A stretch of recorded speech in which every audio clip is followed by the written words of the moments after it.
2020년 2월 2일 수요예배 하나님 앞에 드리도록 하겠습니다. 우리 찬송가 190장 다 같이 드리도록 하겠습니다.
찬송가 183장입니다.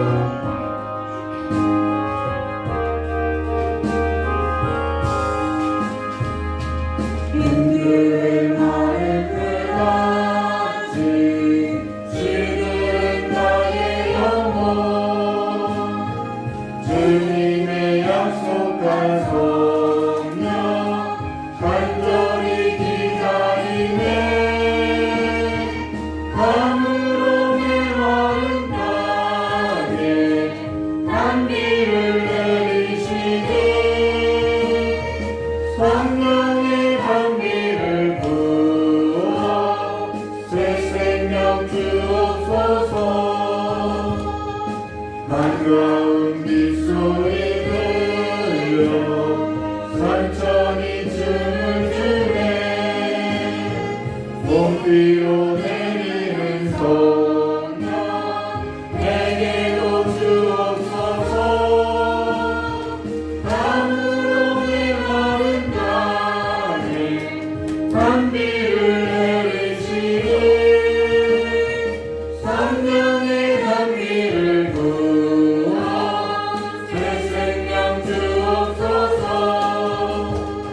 절 따라 우로를 내려 조목이 무성하니 밝은 밤의 심령 위에 성령을 부으소서 하늘로 메마른 땅에 단비를 내리시니 성령의 단비를 부어 새 생명 주옵소서 참되신 사랑의 언약 어길 수 있사오랴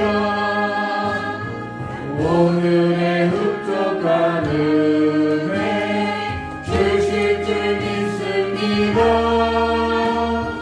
하늘로 메마른 땅에 단비를 내리시니 성령의 단비를 부어 새 생명 주옵소서 우리 이 시간에요 예배 위해서 기도하는 것인데요. 특별히 하나님의 말씀이 우리의 삶 가운데 우리의 마음 가운데 들려지게 해달라고 듣는 마음을 허락해 달라고 이 시간 참 기도하도록 하겠습니다. 좋으신 하나님 아버지 하나님의 말씀이 우리에게 지식이 아니라 온전히 하나님의 말씀으로 듣는 은혜가 이 예배 가운데 허락하여 주시었고 성령께서 오직 성령의 능력으로서 우리의 귀에 이 하나님의 말씀이 들려지게 해주시었고 이제는 그 들려진 하나님의 말씀을 가지고 삶 가운데서 온전히 하나님을 예배하는 삶으로서 살아갈 수 있도록 주님께서 복을 허락하여 주시었고 아버지 앞에 순종되어지는 복된 삶이 될 수 있도록 주님께서 역사해 주사 하나님의 나라 가운데 들어가는 삶으로서 충만하고 풍성한 하나님의 은혜가 무엇인지 분별하며 살아갈 수 있는 귀한 삶이 될 수 있도록 주님께 역사해 주시었고 지각을 사용하여서 연단을 받아 하나님 앞에 무엇이 선한지 무엇이 악한지 분별 없는 자가 아니라 오직 하나님의 말씀을 먹고 하나님의 말씀에 분별 있는 자들로서 살아갈 수 있도록 복된 삶이 될 수 있도록 주님께서 은혜와 평강의 으로서 함께해 주실 간절히 원하오며 되어진 예수님의 이름으로 축복하며 기도드리옵나이다. 좋으신 하나님 아버지 오늘도 하나님 존전 앞에 섰사오니 이 시간에 은혜와 평강을 베풀어 주시고 이 시간에 하나님의 은혜를 받고 하나님 안에서 평강을 누리는 예배의 삶이 될 수 있도록 복을 허락하여 주실 간절히 원하오며 겨울신 예수님의 이름으로 축복하며 기도드리옵나이다. 우리 사도신경으로 신앙구도하도록 하겠습니다. 전능하사 천지를 만드신 하나님 아버지를 내가 믿사오며 그 아들 우리 주 예수 그리스도를 믿사오니 이는 성령으로 잉태하사 동정녀 마리아에서 나시고 본디온 빌라도에게 고난을 받으사 십자가에 못 박혀 주시고 장사한 뒤에 사흘 만에 죽은 자 가운데서 다시 살아나시며 하늘에 오르사 전능하신 하나님 우편에 앉으시다가 저리로서 산자와 중자를 심판하러 오시라. 성령을 믿사오며 거룩한 공예와 성도와 새롭던 것과 죄를 사하신 것과 몸자에 사는 것과 영원히 사는 것을 믿사옵나이다. 아멘. 우리 찬송 한 장 들고 하나님 말씀 들어야겠습니다.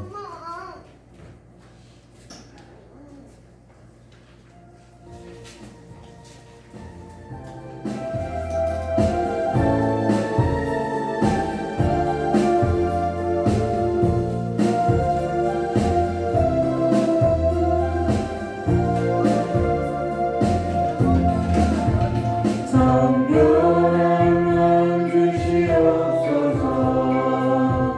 오 주님, 정직한 영을 새롭게 하소서.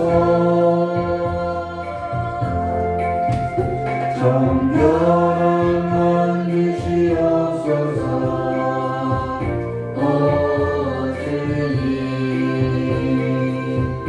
정직한 영을 새롭게 하소서.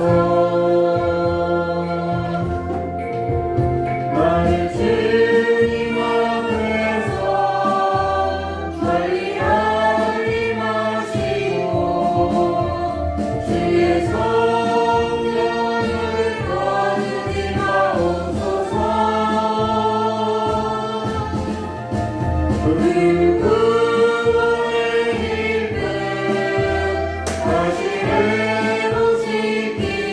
회복시키시며 변치 않는 마음 내 안에 주소서.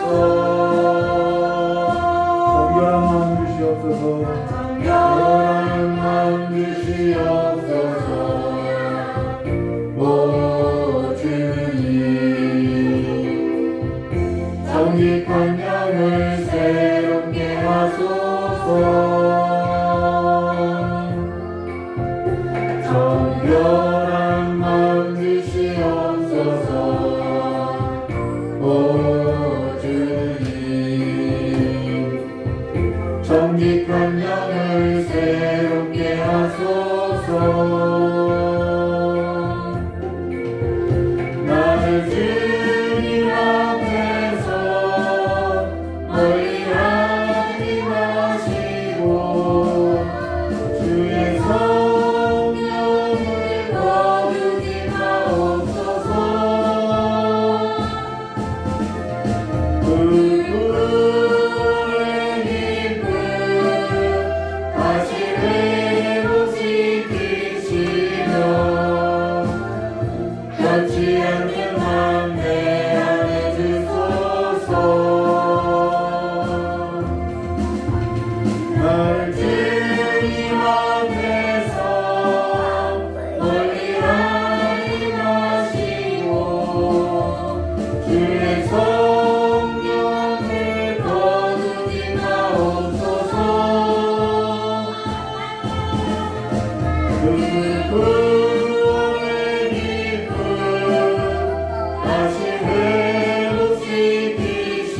회복시키시며 변치 않는 마음 내 안에 주소서.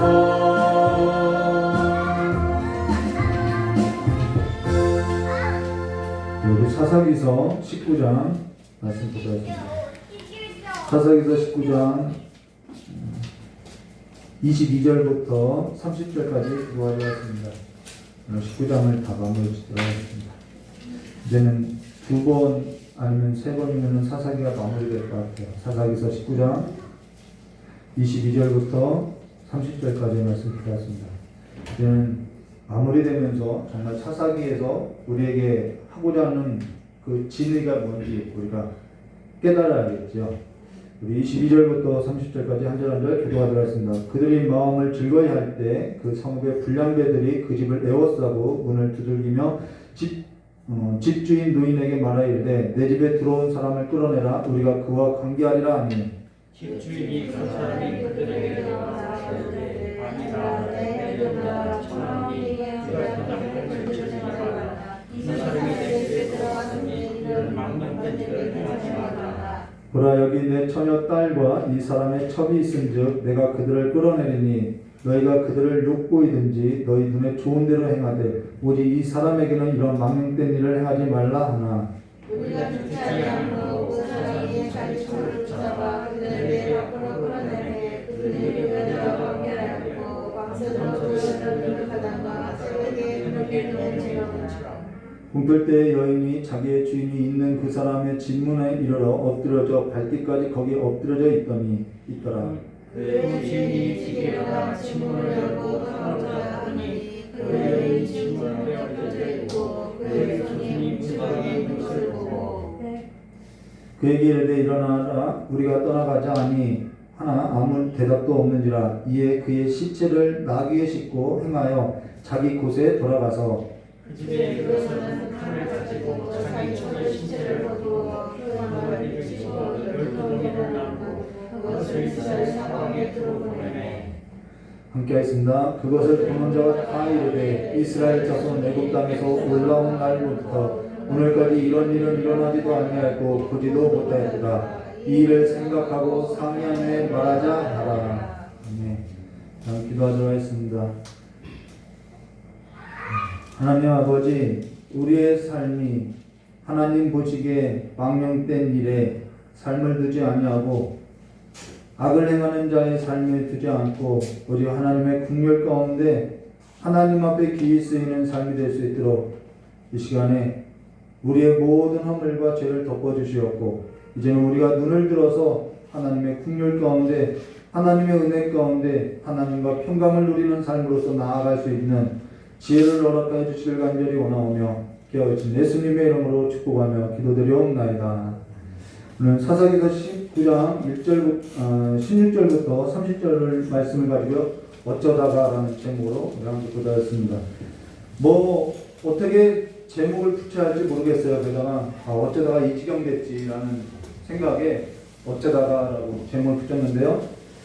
여러분 이 기분, 이 베냐민 지파의 기브온 사람, 이 불량배들이 참 악하다고 우리는 볼 수 있죠. 근데 여기에 노인 한 사람이 나오는데 그 노인도 너희 그 불량배들에게 악한 일을 저지르지 말라, 이런 망령된 일을 행하지 말라라고 하지만은 사실 그도 자기 딸하고 자기 그 레위 사람의 첩이 있다고 그 사람들에게 욕보이든지 너희 눈에 좋은 대로 하라라고 하는 것은 그 역시 망령된 일을 하고 있다라는 것이죠. 여기 어느 누구 한 사람 망령되지 않은 사람이 한 사람도 없더라는 거예요. 우리가 오늘 이 불편한 진실 앞에 섰는데요. 오늘 우리가 이것이 정말 우리에게 무엇을 말하는지 함께 보도록 하겠습니다. 우리가 그나마 처음 이 사사기 초반에는 이 악을 행하고 나서 괴로우면 하나님께 부르짖기라도 했는데 여기에는 어디에도 하나님께 부르짖는 내용이 없더라는 거예요. 우리가 이 현실에 좀 직시하고 보도록 하겠습니다. 우리가 앞서 한 레위 사람이 첩이 있었다라고 보았죠. 신앙의 타락임을 보였죠. 근데 그 첩이 행음하고, 여기서 행음했다라면 실제 행음했는지 아니면 그 남편으로 인해서 어떤 화가 났는지 알 수 없는데요. 이게 화나다라는 단어인데 행음했다라고 이게 번역을 했다라는 것입니다. 근데 첩이 행음을 했든 아니면 남편으로 인해서 화가 났든 그 남편을 떠나서 그의 아버지의 집에 가서 넉 달 동안 있었다라는 것입니다. 그러면서 에브란 산지에 있던 레위 사람이 첩을 데리러 가려고 그 종을 데리고 함께 그 첩의 아버지 집에 가게 됐다라는 것이죠. 그 여인이 행음하지 않았다라고 신학자들이 이야기하는 근거가 어디냐면은 그 여인이 행음했다고 하면은 그의 아버지에 가서 다정하게 말했겠냐, 달랬겠냐, 오히려 아내 그 첩이 잘못했다고 말하지 않았겠냐라고 이야기를 하더라는 것이죠. 근데 어찌됐건요, 그게 중요한 것이 아니라 레위 사람이 첩의 아버지로부터 대접을 잘 받았다라는 거예요. 우리가 여기 한 가지 보고 갈 것이 뭐냐면요, 레위 사람하고 이 첩의 아버지죠. 이 아버지의 관계를 보면요, 우리 한 가지 볼 거면 이 레위 사람도 자기 그 정욕의 필요에 따라서 첩을 맞이했고요. 첩의 아버지는 어떠한 거냐면 그는 집도 있고요, 땅도 있어요. 근데 우리나라 사람의 생각 사고에는 아우 집안에 판검사 하나 있었으면 공무원 하나 있었으면 그렇게 생각했듯이 이 이스라엘 백성들의 사고에는 우리 집안에 제사장 하나 있으면 명문가문이 되는데 이 사고가 있다라는 거예요. 그래서 이 아버지는 자기 딸을 이 첩에게 주었다라는 거예요. 그러면은 집도 있죠, 땅도 있죠, 뭣도 있죠. 자기가 명문가문이 됐다라는 것이죠. 그래서 이 아버지도 자기 어떠한 종교의 헛된 욕망, 자기 육체를 따라서 필요를 충족하는 이 둘은 필요의 관계에서 만났다라는 거예요. 이해되시죠? 네, 서로 육체를 따른 그 필요를 충족한 사이라는 것이죠. 자기 딸이 행음하고 남편이 떠났다가 남편을 떠나서 왔을 때에도 자기 딸을 데리러 온 그 레위 사람이 기쁜 것이 아니라 아, 내 필요가 아직도 유효하구나, 충족됐구나 라는 것으로서 기뻐했다라는 거예요. 서로의 필요 충족에 있어서 기뻐하고 만족하고 있는 사이라는 것이죠. 이게 이 둘의 관계라는 거예요. 그리고 첩의 아버지는요, 레위 사람하고 한 일이 뭐냐? 일주일 동안 한 일은 함께 앉아서 먹고 마시고 마음을 즐겁게 하는 일 외에는 한 것이 없어요. 이것이 그들의 삶의 문화임을 말하고 있죠. 성경은 이렇게 불편한 진실을 우리에게 기록해주고 있다는 것입니다. 그러고 나서 레위 사람이 더는 있을 수 없었죠. 왜요? 그는 제사장 계열이기 때문에 어쨌든 다섯째 날이 저물으면 여섯째 날이 시작하고 안식일이 시작되기 때문에 제사를 드리러 가야 한다는 것입니다. 그러면 미리 좀 가지. 그렇죠? 미리 가야 하는데 계속 첩의 아버지와 앉아서 먹고 마음을 즐겁게 하고 앉아 있었다는 것이죠. 그리고 여부수 맞은편에 이르렀을 때 이때 여부수는 예루살렘을 말하는 거예요. 이 다윗 왕이 여부수 성을 치러 가고 나서 그 여부수 성을 치고 나서 다윗성이라고 불렀다라는 것이죠. 그래서 이때는 아직 사사시대이기 때문에 다윗이 점령하기 전이기 때문에 여부수라고 하고 있다는 것입니다.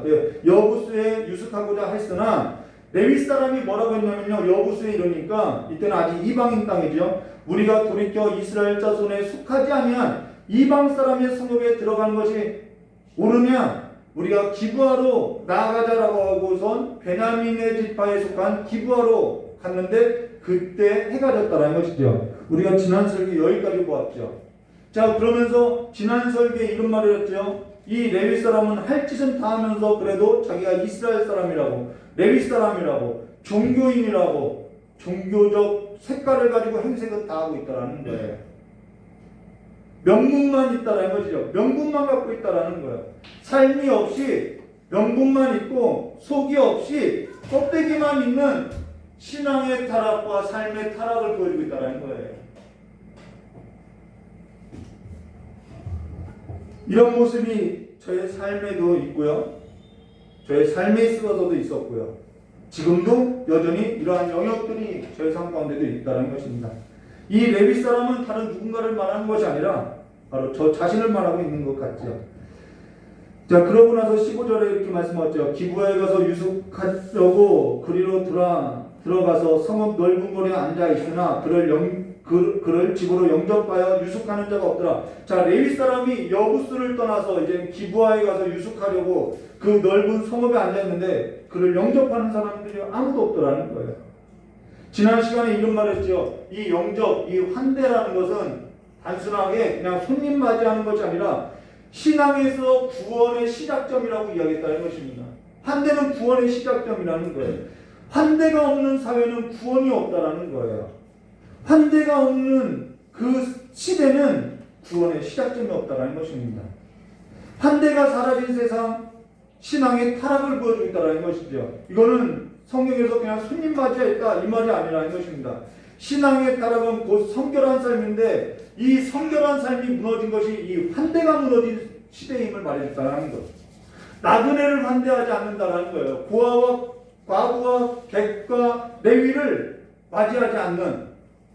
그래서 신앙의 타락을 보여주는 것이 이 환대 문화가 무너진 것을 보여주고 있다는 것입니다.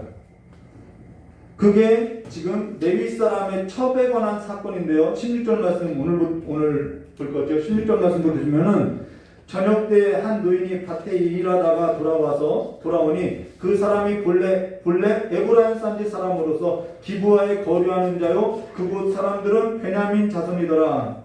자, 저녁 때 한 노인이 밭에서 일하다가 돌아오는데 그 노인의 출신이 어디냐면 본래 에브라임 산지 사람으로 기브아에 거류하는 자라는 거예요. 그러면은 유대 사회는 하나님께로 받은 기업을 사고 팔 수 없다라는 것이죠. 그러면은 여기 한 노인은 자기 밭에서 일한 것이 아니라 남의 밭에서 일하고 돌아오는 길이라는 거예요. 그도 베냐민 집바의 그 기브아에서 나그네로서 그냥 이주 노동자로 생각하면 된다는 것입니다. 그래서 17절과 18절 말씀 보시면 이렇게 말하고 있죠.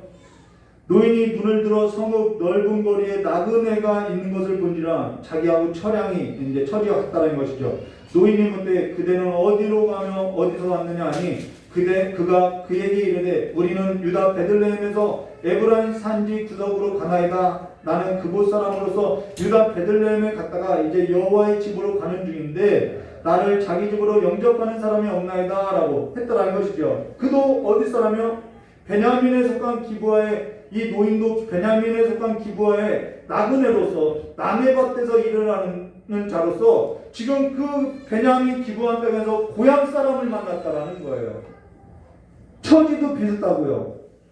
어제 저희 딸이 학교 갔는데 친구가 너 언제 태어났냐? 라고 물었다는 거예요. 근데 생일이 거의 비슷하더라는 것이죠. 근데 너 어디서 태어났냐? 했더니 모태산부인과 그때 서로 고향이 같다고 우리 신생할 때 같은 곳에서 있었다고 하면서 서로 좋아하는데요. 그런 것이죠. 자, 근데요. 19절부터 21절 말씀 보시면은 우리에게는 나귀들에게 먹을 집과 여물이 있고 나와 당신의 여종, 당신의 종인 우리들과 함께 한 청년에게 먹을 양식과 포도주가 있어 무엇이든지 부족함이 없나이다. 이게 레위 사람이 말한 거예요. 나는 당신에게 신세질 필요가 없이 지금 풍족합니다 라고 말했다는 것이죠. 근데 그 노인이 이르되 그대는 안심하라. 그대의 쓸 것은 모두 내가 담당할 것이니 거리에서 육숙하지 말라 하고 그를 데리고 자기 집으로 들어가서 나귀에게 먹이니 그들이 발을 씻고 먹고 마시니라 라고. 여기까지는 좋아요. 분위기가 좋아요. 근데 22절 말씀 보시면요. 그들이 마음을 즐겁게 할 때 마음도 즐거웠어요. 분위기도 좋아요. 그 성읍에 불량배가 나오죠. 불량배들이 그 집을 에워싸고 문을 두드리며 집주인 노인에게 말하여 이르되 내 집에 들어온 사람을 끌어내라. 우리가 그와 관계하리라 하니 라고 성읍 그 기브온 성읍의 불량배가 집을 에워싸고 문을 두드렸다라는 것입니다. 여기서 내 집에 들어온 사람을 끌어내라. 이건 레위 사람을 말하는 거예요. 우리가 그와 관계하리라라는 것은 불량배가 여자일 경우는 없을 것이고요. 남자일 것이겠죠. 그러면은 동성애를 말한다는 것입니다. 그러면서 23절에 이렇게 말씀하고 있죠. 집 주인이 노인을 말하는 거예요. 그 사람에게 그들에게 나와 이르되 아니라 내 형제들아 청하노니 이 같은 악행을 저지르지 말라. 이 사람이 내 집에 들어왔으니 이런 망령된 일을 행하지 말라 했는데 이런 모습을 우리가 창세기 19장 1절에서 11절에서도 보고 있죠. 소돔과 고모라. 창세기 19장 1절과 11절의 말씀에 보면 소돔과 고모라가 나오는데 거기는 믿는 사람이 아니라 믿지 않는 사람이라는 거예요. 근데 사사기서 19장은 믿지 않는 사람이 아니라 믿는 사람이라는 거예요. 하나님의 백성이라는 것이죠. 얼마만큼 이들이 이러한 지경까지 왔는지를 보여주고 있다는 것이죠. 창세기 19장 1절부터 7절 말씀 보시면은요. 저녁 때 두 천사가 소돔에 이르니 마침 롯이 소돔 성문에 앉아 있다가 그들을 보고 일어나 영접하고 땅에 엎드려 절하며 이르되 내 주여 돌이켜 종의 집으로 들어와 발을 씻고 주무시고 일찍 일어나 갈 길을 가소서. 그들이 이르되 아니라 우리가 거리에서 밤을 새우리라. 롯이 간청하며 그제서야 돌이켜 그 집에 들어가는지라. 롯이 그를 위하여 식탁을 베풀고 무교범을 구우니 그들이 먹으니라 라고. 롯이 만약에 간청하지 않았다면 환대하지 않았다면 영접하지 않았다면 어떻게 됐겠냐는 거예요. 구원의 시작은요 이 환대에서부터 나온다라고 성경은 이야기하고 있다라는 것이죠. 물론 성경이 롯이 간청하지 않았고 환대하지 않았던 일에 있어서 만일 그렇게 하지 않았다면은 이라는 그러한 내용은 적지 않지만은 성경에서도 이 환대의 문화는 구원의 시작을 말하고 있다는 것이죠. 기생 라합이 두 정탐꾼을 선대하지 않았다면은 그 풍성한 구원을 기생 라합의 삶 가운데 있을 수 없다라고 말해줬다는 것입니다. 그러면은 창세기 19장 1절부터 3절에 이어서요 4절과 7절 말씀 보시면은 그들이 눕기 전에 그 성 사람 곧 소돔 백성들이 노수를 막론하고 원군에서 다 모여 그 집을 내었다고. 롯의 집이지요. 롯을 부르고 그에게 이르되 오늘 밤 내게 온 사람이 어디 있느냐 이끌어내라 우리가 그들과 상관하리라. 관계하겠다라는 것이죠. 그러나서 이어서 롯이 문 밖에 무리에게 나가 뒤로 문을 닫고 이르되 청하노니 내 형제들아 이런 악을 행하지 말라라고 말하였다는 것이죠. 사실 동성애 문제는요 그 뿌리가요 굉장히 깊어요. 요즘만의 일이 아니라 굉장히 깊다라는 것입니다. 근데 성경은 명백하게 동성애는 죄고 악행이라고 말하고 있다는 것입니다. 자, 그러고 나서 창세기 19장 1절과 11절의 사건은 소돔과 고모라에서 일어난 사건이라는 것입니다. 그리고 그 소돔과 고모라는 어떻게 됐느냐? 창세기 19장 23절과 25절에요. 롯이 소알에 들어갈 때 해가 돋은지라 여호와께서 하늘 곧 여호와께로부터 유황과 불을 소돔과 고모라에 비같이 내리사 그 성읍들과 온 들과 성에 거주하는 모든 백성과 땅에 난 것이 다 엎어 멸하셨더라. 27절과 28절에 아브라함이 그 아침에 일찍이 일어나 여호와 앞에 서 있던 곳에 이르러 소돔과 고모라 온 지역을 향하여 눈을 들어 연기가 옹기까마 연기처럼 치솟음을 보았더라라고 성경 말하고 있다는 것이죠. 여러분 계시록에 가면은 연기와 옹기가마와 연기가 치솟는 것을 표현하는데 이 바벨론이 멸망할 때 세상이 멸망할 때의 모습을 표현하고 있다는 거예요. 내셔널 지오그래피의 그 채널을 잠깐 보았는데요. 소돔과 고모라에 있어서 다큐로서 방송하는 것이 있어서 잠깐 보았는데요.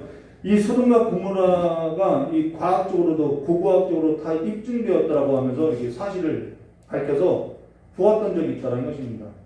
근데 그게 사실이다 아니다가 중요한 것이 아니라 지금 창세기 19장 1절과 11절에 죄악으로 가득했던 소돔과 고모라 그리고 온 지역이 하나님께서 하늘로부터 유황과 불을 비같이 내려서 완전히 태워버리시고 멸하셨다는 거예요. 근데 지금 사사기서 19장 1절부터 23절 베냐민 지파에 속한 기브아 땅에 살아가는 하나님의 백성이 이런 끔찍한 일을 또한 행하고 있다는 것이죠. 어쩌다가 이런 지경이 되었냐는 거예요. 어쩌다가 이 지경까지 왔냐는 것이죠. 답은 딱 하나예요. 사사기서가 그것을 말해주고 있는 것으로서요. 사사기서 2장 8절과 10절에 이렇게 말하고 있죠. 여호와의 종 눈의 아들 여호수아가 110세에 죽었네. 무리가 그의 기업 경내 에브라임 산지 가하스산 북쪽 딥낫 헤레스의 장사였고 그 세대의 사람도 다 조상들에게 돌아갔고 그 후에 일어난 다른 세대, 다음 세대가 아니죠. 다른 세대는 여호와를 알지 못하고 여호와께서 이스라엘을 위하여 행하신 일도 알지 못했더라라고 다른 세대가 태어났다는 거예요. 다른 세대. 다른 세대가 뭐냐? 여호와를 알지 못하는 세대가 다른 세대라는 것이죠. 다른 세대라는 것은 여호와 하나님을 알지 못하는 세대가 다른 세대라는 거예요. 그러면은 그들이 어찌하여서 여호와를 알지 못하는 다른 세대가 되었느냐? 하나님의 백성이었는데 그것은 딱 한 가지예요. 하나님의 율법의 부재라는 것입니다. 하나님의 말씀의 부재라는 거예요.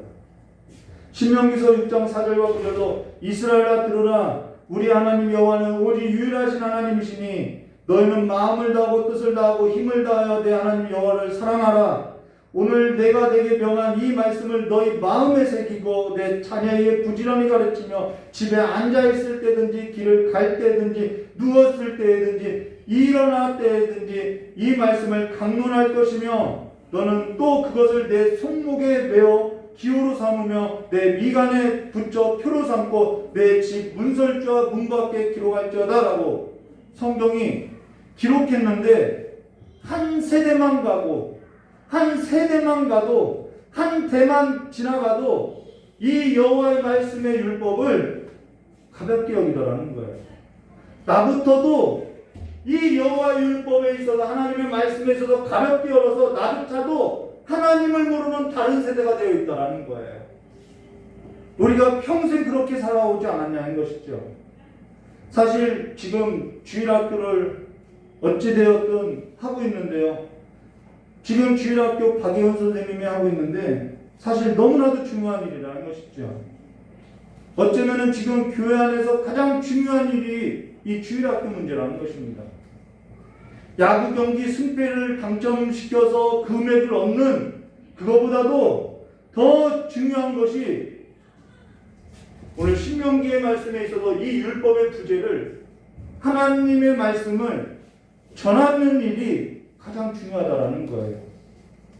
교회 몇 년 다니는 것이 중요한 것이 아니라 내가 생명의 말씀을 먹고 살아가는 삶이 있느냐, 그 말씀을 살아내는 삶으로서 전달하고 있느냐, 통로가 되어 있느냐, 그것이 중요하다는 것입니다.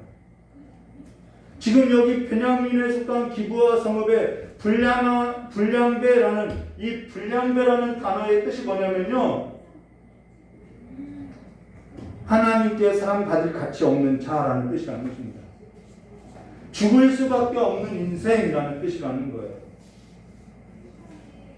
이들이 처음부터 하나님 앞에 사랑받을 가치가 없는 자였고 죽을 수밖에 없는 인생이었느냐? 아니었다라는 것이죠.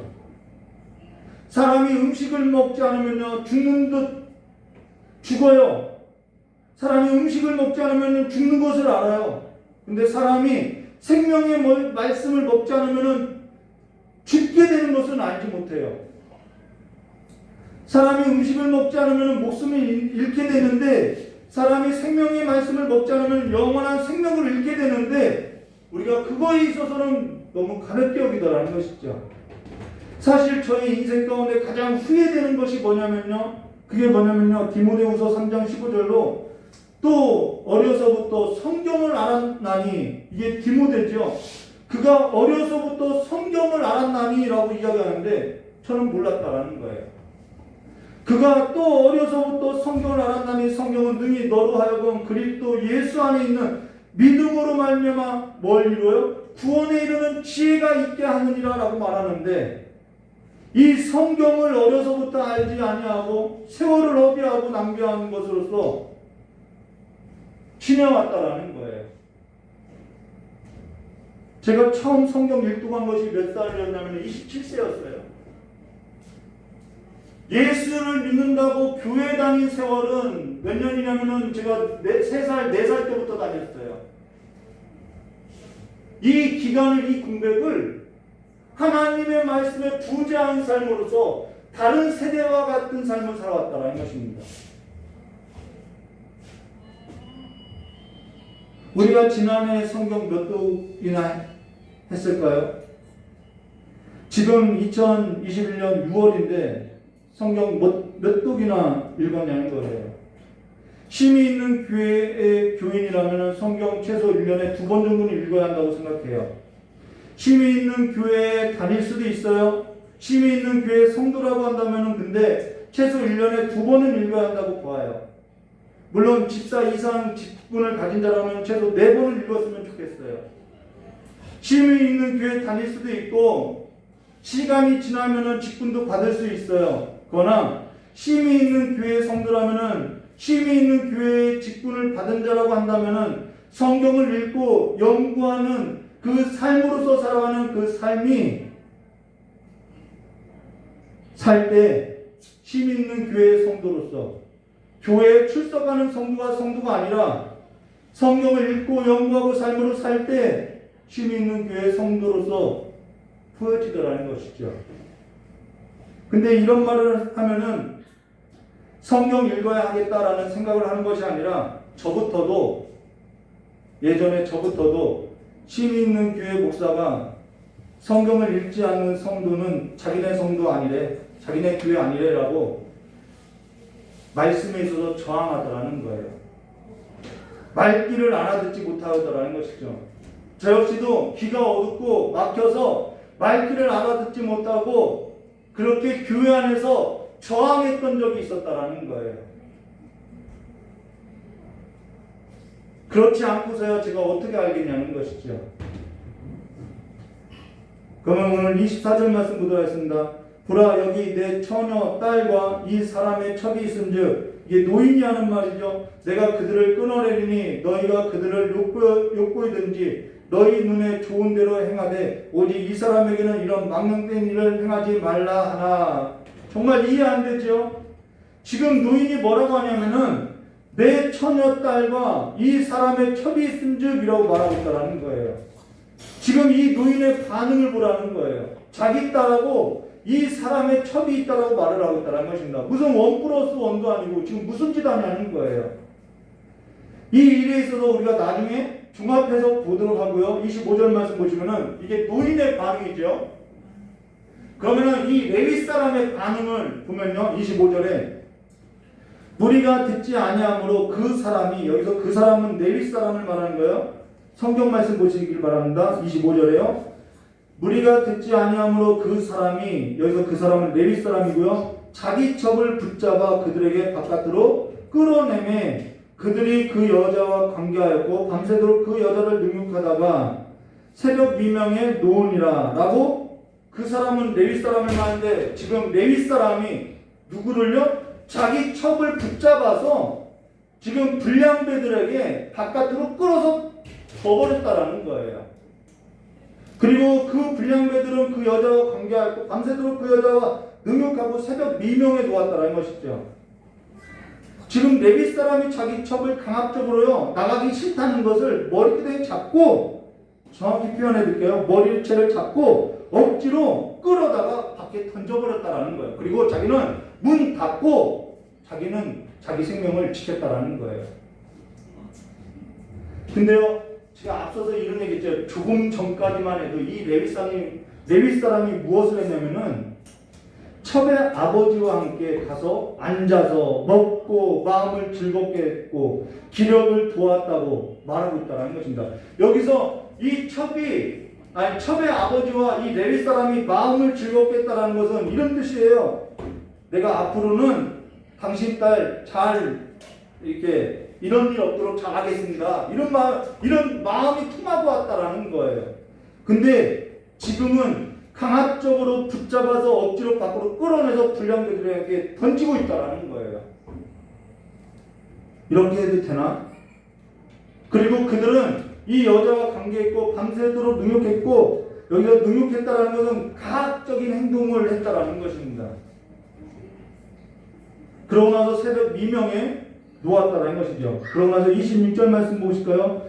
동틀 때에 여인이 자기의 주인이 있는 그 사람의 집문에 이르러 엎드려져 발끝까지 거기 엎드려져 있더라. 아직 죽었는지 살았는지 모르겠어요. 근데 새벽 미명을 지나서 동틀 때에 여자가 자기 주인이 있는 그 사람의 문 앞에 이르러서 엎드려서 발끝까지 거기 엎드려져 있었다라는 것입니다. 지금 시간을 얘기하고 있죠. 새벽 미명에 이 여자가 어떻게 해서든지 자기 집주인한테 왔어요. 그리고 이제 동이 틀고 있을 때까지 그 문주방에 있었어요. 발끝까지 그 문이 있었어요. 그러면 이 여인은 어쨌든 살아 있었다는 얘기죠. 그 여인은 자기 주인이 있는 그 문주방에 이르러 엎드려져 있었고, 27절에요. 그 주인이 일찍 일어나 집문을 열고 떠나고자 하더니, 참 어떻게 사람이 자기 첩이 무슨 일을 당했는지 모르고 있는데 자기는 아침이 되어서 이제는 문을 열고 떠나고자 하고 있다는 거예요. 그 여인이 집문에 엎드려져 있고 그의 두 손은 문지방에 있는 것을 보고 보았다는 것이죠. 여기서 그의 두 손이 문지방에 있을 때는 이미 새벽 미명에 놓여지고 그 여인이 정말 새벽 미명에서부터 동틀 때까지 날이 밝기까지 엎드려져서 있었다는 것은, 그 두 손이 문지방에 있었다는 것은 무슨 말이냐면은 나 좀 살려달라고 계속 두들렸다는 거예요. 새벽 미명부터 날이 밝기까지 문 좀 열어달라고, 나 좀 살려달라고 두드렸는데 문을 닫고 있었다는 거예요. 어떻게 이럴 수가 있죠? 자기 첩이 새벽 미명부터 날이 밝기까지 계속 나 살려달라고 문을 두드리고 있는데도 문을 닫고 있었다라는 거예요. 그리고 나서 하는 말이 뭐지요? 27절부터 다시 보면요. 그 주인이 일찍 일어나 집 문에 열고 떠나고자 하더니 여인이 집 문에 엎드려져 있고 그 두 손이 문지방에 있는 것을 보고 28절에요. 그에게 이르되 일어나라 우리가 떠나가자. 이 말이에요. 야 일어나 떠나가자. 이제 됐어 가야 돼. 어떻게 이렇게 사람이 차갑죠? 어떻게 이렇게 얼음장처럼 사람이 차갑냐는 거예요. 하나 아무 대답이 없는지라 이에 그의 시체를 나귀에 싣고 행하여 자기 곳으로 돌아가서라고 지금 꺼낸 첫 마디가 야 일어나 우리 떠나야 돼 이 말이라는 거예요. 어쩌면 불량배만큼이나 이 불량배라는 단어가 무슨 뜻이냐면 하나님께 사랑받을 가치 없는 자, 죽을 수밖에 없는 자라는 뜻인데 지금 이 불량배만큼이나 지금 레위 사람이 하나님의 사랑을 받을 만한 가치도 없고 죽을 수밖에 없는 자와 같이 가슴이 냉랭하고 있다는 거예요. 지금 그 여인은 레위 사람에게 있어서 강압적으로 붙잡혀서 억지로 바깥으로 내던진 자예요. 그러고 밤새도록 무슨 일을 겪었는지 모르고 있어요. 근데 지금 그 두 손이 문지방에 있는 것을 보고도 만신창이가 된 것을 보고 그 두 손이 문지방에 있었다는 것은 계속 문을 두드렸다는 얘기인데 그것을 보고도 일어나서 우리 떠나가자라고 지금 이 모습을 보면은 일어나서 우리 떠나가자라고 말을 할 것이 아니라 몸부터 먼저 반응을 해야 한다는 거예요. 먼저 몸부터 반응이 일어나야 하고 손을 잡아줘야 하고 일으켜줘야 할 것이 문을 열어줘야 할 것이 반응이라는 것이죠. 지금 이 레위 사람의 반응을 보라는 거예요. 이 레위 사람의 가슴은요 얼음왕국의 그 한수 한자보다도 더 차갑고요 더 얼어붙어 있다라는 것이죠. 그러면은 여기 노인은 이 노인을 볼까요? 이 노인은 베냐민 사람이고 기브아 사람이라고 했다면은 지금 이 사람은 에브라임 사람이에요. 베냐민의 지금 기브아에 지금 나그네로 지금 돈 벌러 온 거예요. 근데 이 사람 이 노인이 베냐민 사람이고 기브아 사람이고 땅이 있었다고 한다면은 이 불량배들이 이 노인에게 이러한 짓을 했겠냐는 거예요. 그가 기브아 땅에 거류하는 나그네이기 때문에 남의 밭에서 일하는 그냥 힘없는 자이기 때문에 이러한 행태를 하고 있다는 것이죠. 나그네를 대접하고 있는 것이 아니에요. 그리고 노인은 내 처녀딸하고 이 사람의 첩이 있으니라는 것을 썼지 자기 할도리만 하고 있는 신앙이라는 것입니다. 자기 할도리밖에는 모르는 신앙인으로서 나에게 온 나는 이 율법만 지키면 되는 이 레위 사람만 지키면 된다라는 것을 말하고 있는데 사실 이 레위 사람은 누구를 말하면 자기 고향 사람이라는 거예요. 자기 고향 사람이지요. 어떤 이 노인의 반응은요 어떠한 경우냐면요 본래 봉사를 좋아하는데 교회 오니까 봉사를 해요. 그래서 봉사하는 것이 좋아서 계속 교회에 오니 봉사하는 것이 좋아서 교회에 오고 그 교회에 와서도 계속 봉사를 하면서 이렇게 다니다 보니까 사람들이 신앙도 줬다고 하고 직분도 주고 지위도 줬다라는 거예요. 근데 구원의 경험이 없는 거예요. 교회는 다닐 수 있어요. 근데 예수 만난 경험이 없을 수 있어요. 그래서 신앙이라는 것은요, 예수를 만나는 것이 신앙이라는 것입니다. 예수 없는 신앙의 모습을 갖출 수 있다는 거예요. 노래가 좋아서 교회에 왔더니 찬송도 하고 성가대도 있어요. 그래서 찬송 열심히 했더니 성가대도 시켜줬어요. 그래서 열심히 했어요. 지식 쌓는 것을 좋아서 교회 와서 성경 공부들 열심히 했어요. 그래서 막 내가 뭔가 아는 것 같아요. 봉사가 좋아서 뭐 교회 안에서 헌신을 했어요. 내가 직분을 얻었어요. 뭔가 된 것 같아요. 그게 중요한 게 아니라요. 봉사가 좋아서 시작한 일도 예수를 만나는 구원의 경험이 있어야 하고요. 노래가 좋아서 시작한 그 성가대 봉사도 예수를 만나는 경험이 있어야 하고요. 공부를 좋아하고 지식을 쌓는 것이 좋고 성경을 아는 것이 재밌어서 시작한 일도 예수를 만나는 경험이 있어야 한다는 것입니다. 이 노인에게는 그것이 없다라는 거예요. 레위 사람은 자기 첩을 사랑한 것이 아니에요. 자기 필요를 사랑한 것이죠. 자기 정욕을 사랑한 거예요. 그의 첩의 아버지도 종교의 헛된 욕망에 사로잡혀서 자기 종교의 헛된 욕망의 필요를 채우고자 했다는 것입니다. 서로 여기서는 다 각자 자기 필요를 채우고자 만난 사람들이라는 거예요. 여기 소개된 인물은요, 그들의 필요가 예수를 만나는 경험이 있어야 하는데 그 경험이 없는 자들을 말하고 있다는 것입니다. 골로새서 3장 5절의 말씀해 보시면은 그러므로 땅의 지체를 죽이라 곧 음란과 부정과 사욕과 악한 정욕과 탐심이니 탐심은 곧 우상 숭배니라 라는 말씀이 있어요. 우상 숭배의 수식어, 이 우상 숭배하고요 반드시 같이 따라붙는 수식어가 뭐냐면 음란이라는 것입니다. 음란과 부정과 사욕과 악한 정욕이라. 우상 숭배라는 것은 사실 나를 말하는 거예요. 내가 원하는 내 필요를 원하는 내 정욕이 원하는 것을 그대로 반영해서 만든 것이 우상이라는 거예요. 그래서 그것이 음란이라는 것이죠.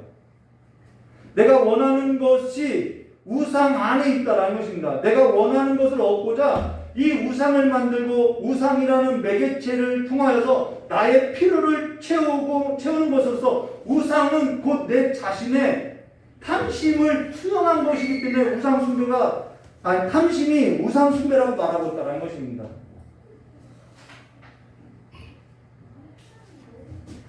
그러고 나서요, 자기가 원하는 것을 자기가 이루어 놓고 우상이 신이 내게 복을 주었다라고 내가 이런 사람이라고 이야기하고 있다라는 거예요. 그리고 자신을 뿌듯해하는 것으로서 이게 자기 신앙이라는 것이죠. 그 모든 신앙은요 하나님과 아무런 관련이 없어요. 어떤 집사님이 저에게 충격적인 얘기를 해줬어요. 무슨 말이면요, 어떤 학원은 학생들에게 성적이 오르면 성매매를 해주겠다라고 공공연하게 이야기를 해주더라는 거예요. 그래서 그 학원이 성적이 올랐다라는 것이죠.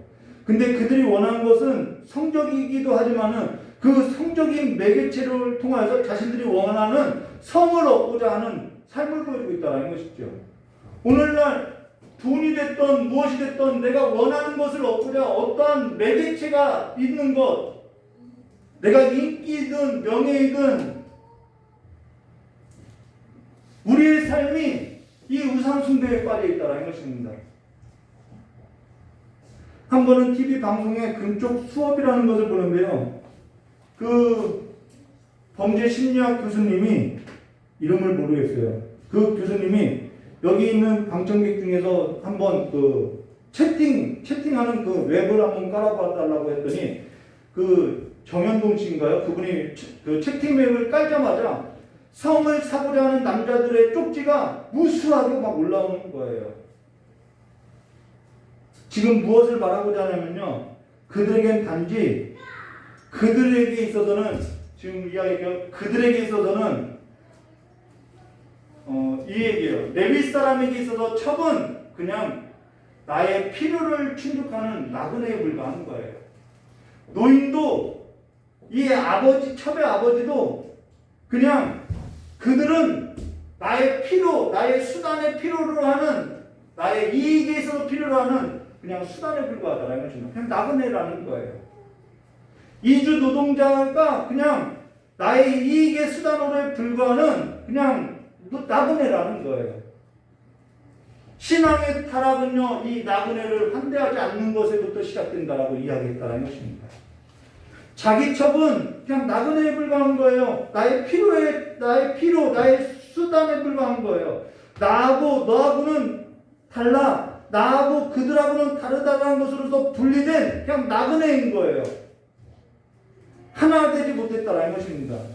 노인에게 있어서 레위 사람 만약에 이 레위 사람이 자기 고향 사람이 아니라면은 그냥 나그네인 거예요.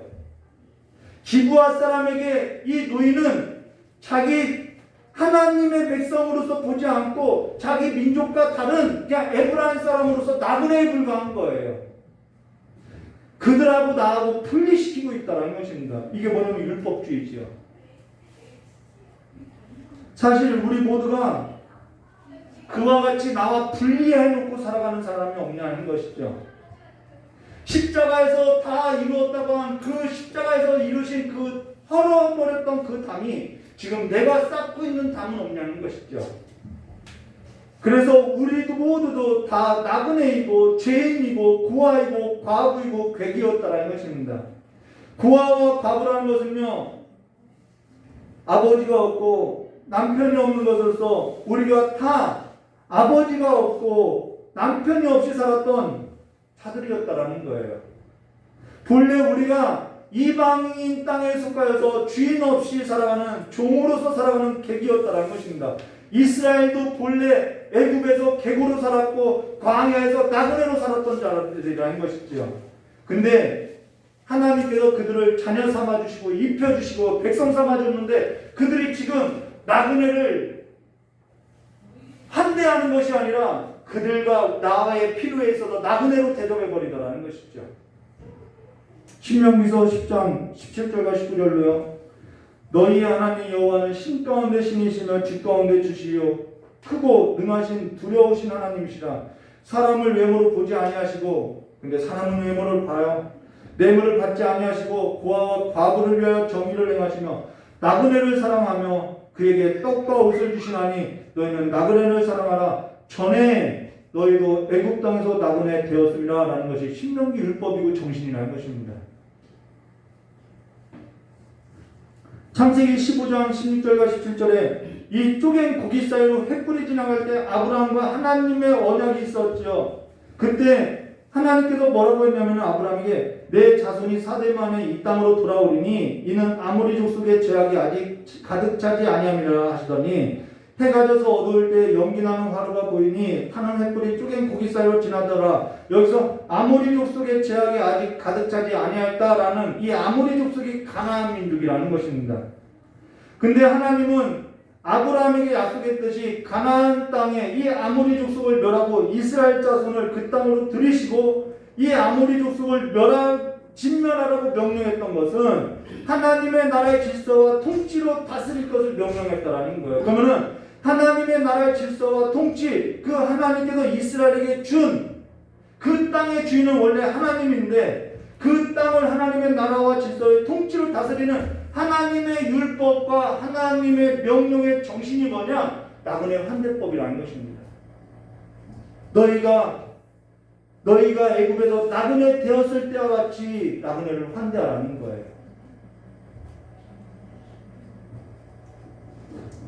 근데 그들이 나그네를 환대하는 것이 아니라 자기 수단으로 삼고 있다는 것이죠.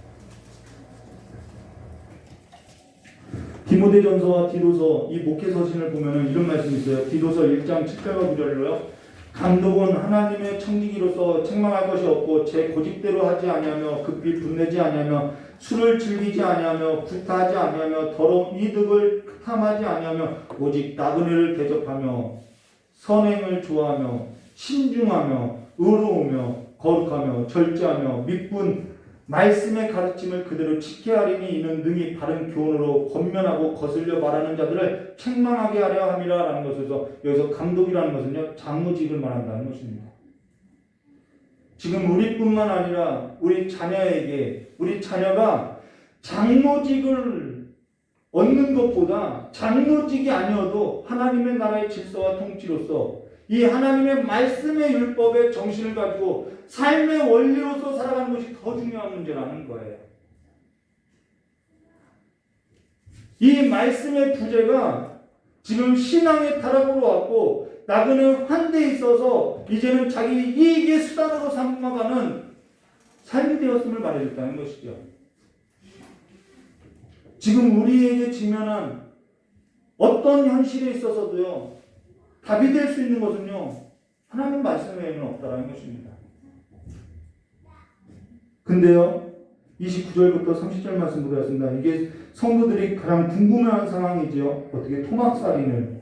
그렇죠? 29절 말씀부터 30절 말씀 보도록 하겠습니다. 그 집에 이르러 칼을 가지고 자기 첩에 시체를 거두어 그 마디를 찍어 12덩이로 나누고 그것을 이스라엘 사방 두루 보내매 그것을 보는 자가 다 이르되 이스라엘 자손이 애굽 땅에서 올라온 자기들이 나그네인 줄 알아야지요. 올라온 날로부터 오늘까지 이르러 이런 일이 일어나지도 아니하고 보지도 못하였다. 이런 일을 생각하고 상의한 후에 말하지 않는다. 여러분, 이런 일을 보지 못했다 하면은 이 일을 생각하고 상의하고 다시 말해야 하는 건가요? 그만큼 우리가 애굽 땅에서 올라온 날로부터 오늘까지 이런 일이 없었다라고 했다면은 통회하고 자복해야 할 문제라는 것이죠. 이걸 무슨 생각하고 상의하고 말할 일이라는 거예요. 여기 레위 사람의 한 행동을 뭐 시신훼손이다, 토막산이라고 생각할 것이 없이요. 사무엘상 11장 1절과 11절 말씀 보시면 암몬 사람 나하스가 길앗 야베스 사람에게 침입을 했을 때 그때 사울이 소를 잡아서 소를 각을 떠가지고 전령들에게 보내서 이 이스라엘 전 지역에 보낸 사건이 있다는 것입니다. 이런 행동은요, 무슨 행동이냐면 전쟁에 있어서 소집하는 행동이라는 거예요. 그냥 뭐 잔인한 것을 말하는 것이 아니라. 근데 이 가나안 아모리 족속 이 사람들은 전쟁을 소집할 때 이런 짐승을 잡아서 이렇게 자기 민족한테 보내면은 그걸 보고 전쟁에 이렇게 소집되어서 다 온다는 것이죠. 근데 이스라엘 민족은 전쟁을 소집하려면은 이런 행동을 해야 하는 것이 아니라 민수기 19장 9절로 나팔을 크게 불어야 한다는 것입니다. 근데 지금 레위 사람이 이방인 사람이 행하는 관습을 따라서 행하고 있다는 거예요.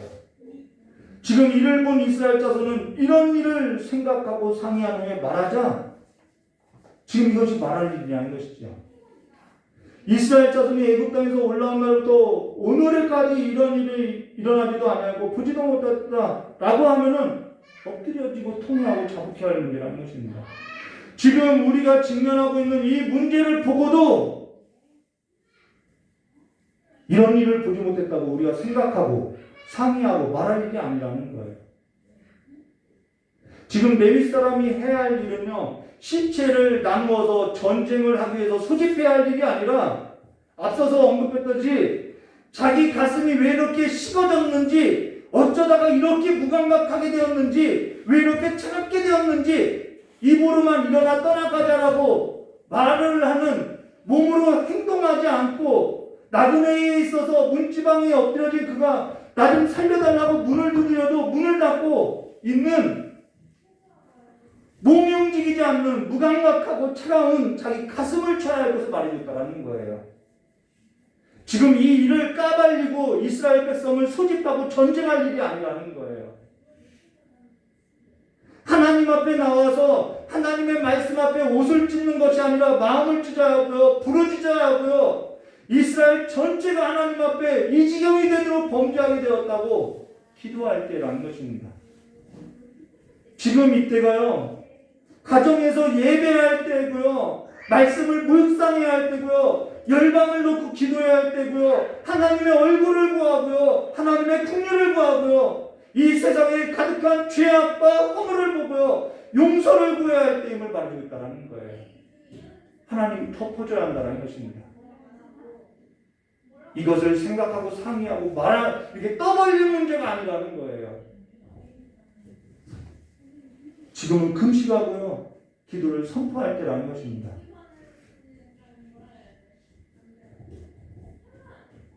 다시 하나님의 말씀 성경으로 돌아와서 가슴을 찢고, 하나님 나라가 우리가 하나님의 백성이라고 하는데 하나님의 사랑받을 만한 가치 없는 나라가 되기 전에, 하나님의 나라가 하나님의 자비와 긍휼을 받을 만한 가치가 없는 나라가 되기 전에, 하나님의 백성들이 죽을 수밖에 없는 나라가 되기 전에 금식을 선포하고 기도하고 다시 여호와 하나님의 말씀으로 돌아올 때라는 것입니다. 이 나라뿐만 아니죠. 모든 열방이 지금 돌아와야 할 때인 것이죠. 베냐민에 속한 기브아를 두고 어쩌다가 이렇게 이 베냐민에 속한 이 기브아 땅이 어쩌다가 이렇게 되었는지 기도할 때인 것으로서요. 지금 가정을 두고요 기도해야 하고요. 지금 가족을 놓고 기도해야 하고요. 지금 교회를 두고 기도해야 할 때라는 거예요. 지금 시대가 그러니까 하는 말이 아니죠. 시대는 언제부터 계속 이뤄왔어요. 우리가 창세기 19장에서 보았던 것처럼 창세기 19장에서도 그랬고 사사기 19장에도 그렇고 지금도 그래요. 시대가 이렇기 때문에 기도하라는 말이 아니라 교회는 모든 시대를 뛰어넘어서요 기도하며 하나님 앞에 통회하고 하나님의 말씀 앞에 살고자 몸부림치면서 살아왔음을 말해줬다는 것입니다. 그게 교회의 본질이라는 거예요. 그게 성도의 본질이고요. 하나님의 긍휼을 구하는 것이 교회의 본질이고요. 에베소서 2장 19절로 그러므로 이제부터 너희는 외인도 아니요 나그네도 아니요 오직 성도들이라 동일한 시민이요 하나님의 건속이라 라고 한 하나님의 백성으로 아버지의 시간 가운데 일어나서 떠나라고 이렇게 말만 하는 것이 아니라 몸이 먼저 반응하고 순종되어지는 예수의 사람으로서 거듭나시기를 주님의 이름으로 축원합니다. 같이 기도하도록 하겠습니다.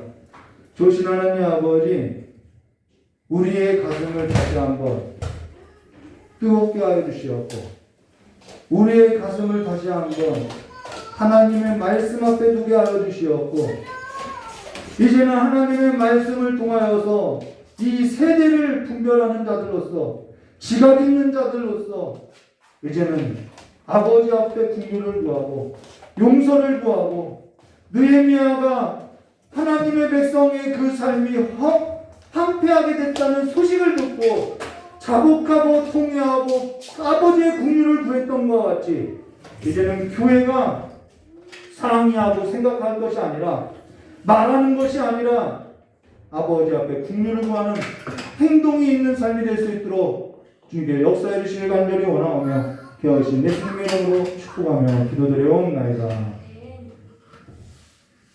우리 찬송 부르고 기도하도록 하겠습니다.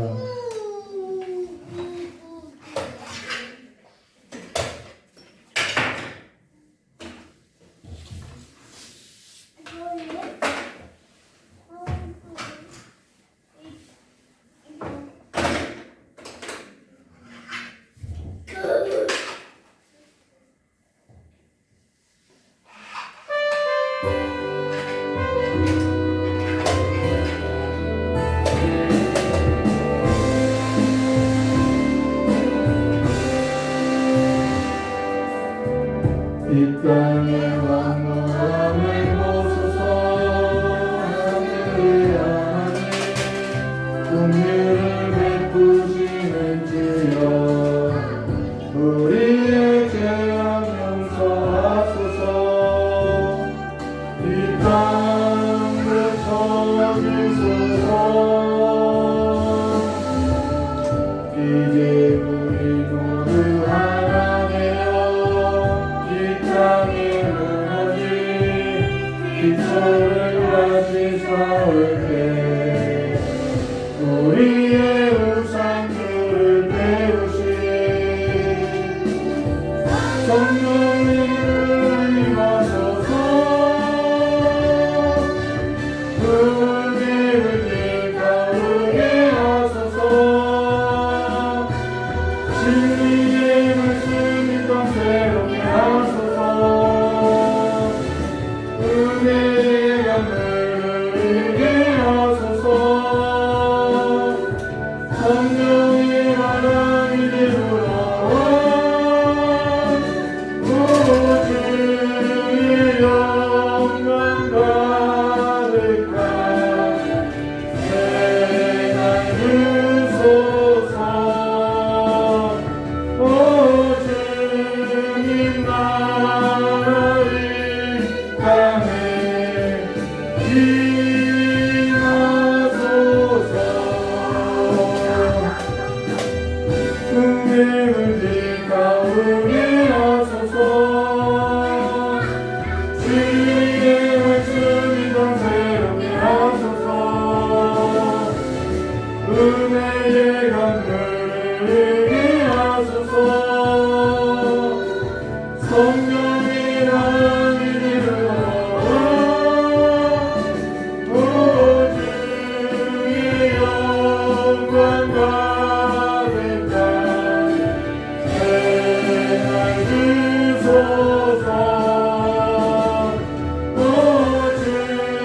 주님 나의 땅에 임하소서. 오늘 레위기 19장은요 다른 얘기 하려고 하는 거 아니에요. 레위인은요 자기 가슴이 차가운 것을 봐야 했고요, 이 이스라엘 자손은요 생각하고 상의하고 말할 것이 아니라 이 애굽에서 올라온 날부터 오늘 이때까지 이런 일을 보지 못했다고 하면 엎드려서 통회하고 자복해야 할 문제라는 거예요. 어쩌다가 베냐민 기브아에 그 불량한 자들이 생겨났는지 그들을 가르치고 돌이키고 살려낼 생각을 해야 한다는 거예요. 이들이 생각하고 상의하고 말하고 나서 행한 결과가 뭐냐면은 진멸하는 것밖에 없어요. 자기 민족을 죽이는 일밖에 한 거 없어요. 오늘 우리 가정에, 우리 삶에, 우리 가슴에, 교회에 하나님의 은혜와 평강을 구하시고 온 열방에 하나님의 은혜와 평강을 구하시기를, 하나님의 국률을 구하고 하나님의 용서를 구하고, 아직도 우리 가정 가운데, 아직 온 열방 가운데 구원받아야 할 자들이 있고 이 하나님께로부터 사랑받을 만한 가치 없는 자들을 향하여서 기도해야 할 때임을 여러분 기억하시고 이 삶을 놓지 마시기를 주님의 이름으로 축원합니다. 이 시간에 주여 일창하고 기도하도록 하겠습니다. 주여, 주여, 주여.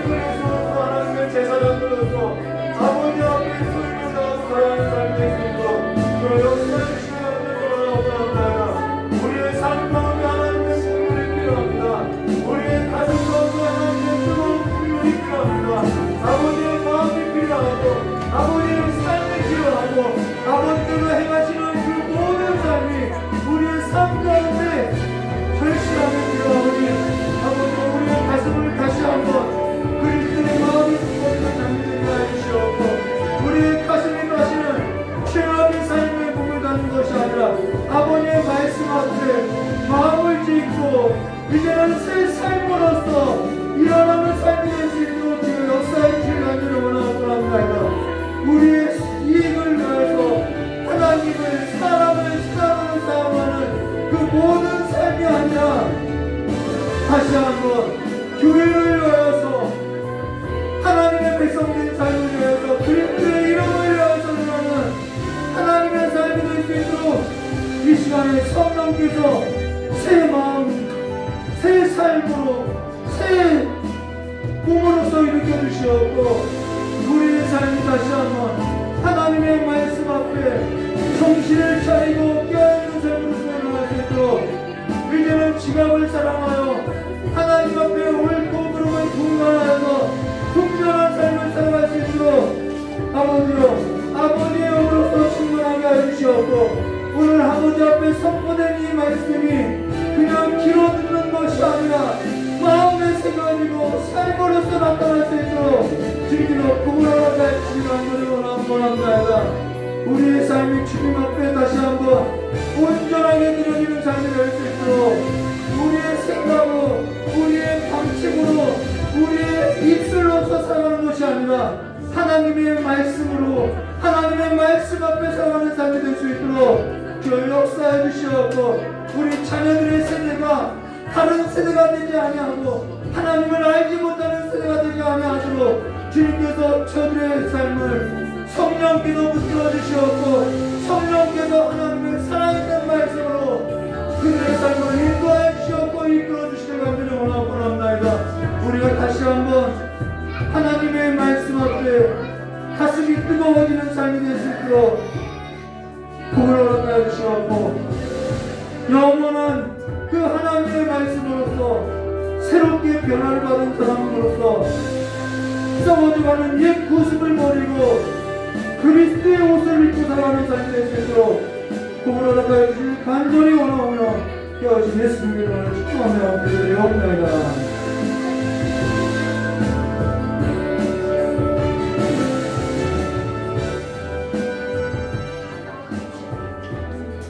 주일 저녁이죠.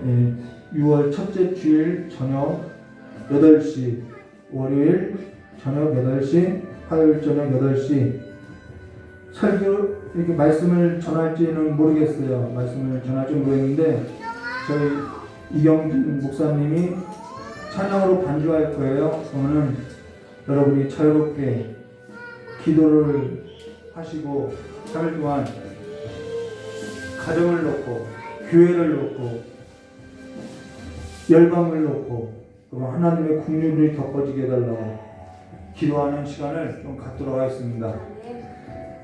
참 기도하고 주기도문으로 예를 바치도록 하겠습니다. 조신 하나님 아버지,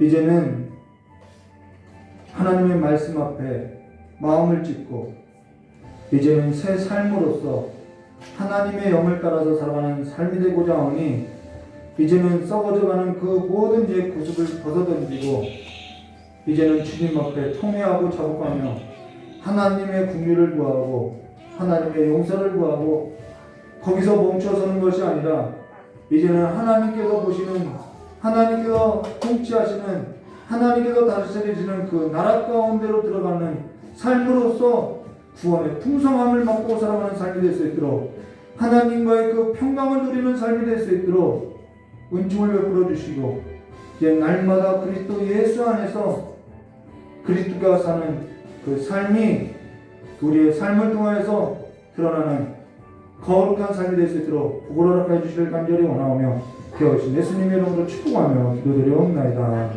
우리 주기도문을 예배를 마치도록 하겠습니다. 하늘에 계신 우리 아버지여, 이름이 거룩하게 받으시며 나라의 임하옵시며 뜻이 안에서 이루어진 것 같이 땅에서도 이루어지라.